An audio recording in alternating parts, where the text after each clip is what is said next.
இனிய வணக்கம். பிரிவாற்றாமை என்ற அதிகாரத்தில் நம்ம பார்க்க இருக்கிறது 4வது குறள் 1154ங்க.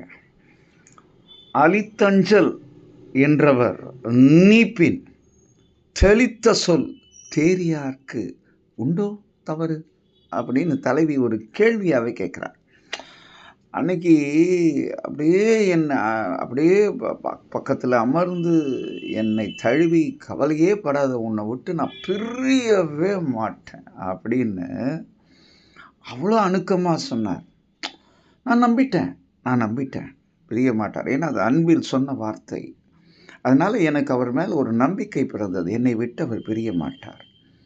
ஆனால் அவ்வளவு நம்பிக்கை ஊட்டிய என்னவர் இன்று பிரிந்து விட்டார். அன்று என்னை அணைத்து உன்னை பிரிய மாட்டேன், நீ அஞ்சாதே என்று எனக்கு அச்சத்தை போக்கி நம்பிக்கையை ஊட்டி என்றும் இருப்பவர் உடன் என்ற அந்த நம்பிக்கை எழுந்து நான் ஆனந்தமாக இருந்தேன். ஆனால் இன்னைக்கு அவர் பிரிஞ்சிட்டார், இங்கே போயிட்டார். இது யார் தப்பு? நம்பினது என் தப்பா, இல்லை நம்பி என்னை தெளிய வச்சு இன்னைக்கு போயிட்டாரே அது அவரோட தப்பா? மக்களே நீங்களே சொல்லுங்கள். அப்படின்ற மாதிரி நம்மகிட்ட தீர்ப்பை நீங்களே சொல்லுங்க. ஏன்னா என் தப்பா அவர் தப்பா? தலைவி இப்படிலாம் மனதை ஆற்றிக்கொள்ளும் ஒரு செய்தி. ஏன்னா ஒருத்தர் திட்டிக்கிட்டே இருக்கிறது வேற.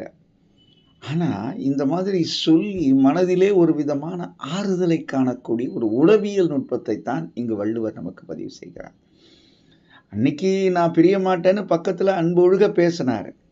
ஆனால் இன்னைக்கு அது சும்மா பிரிஞ்சு எங்கேயோ போல ஒரு காரணத்துக்கு தான் போயிருக்கார். ஆனால் அன்னைக்கு அப்படி சொல்லிட்டு நீ போகலாமா?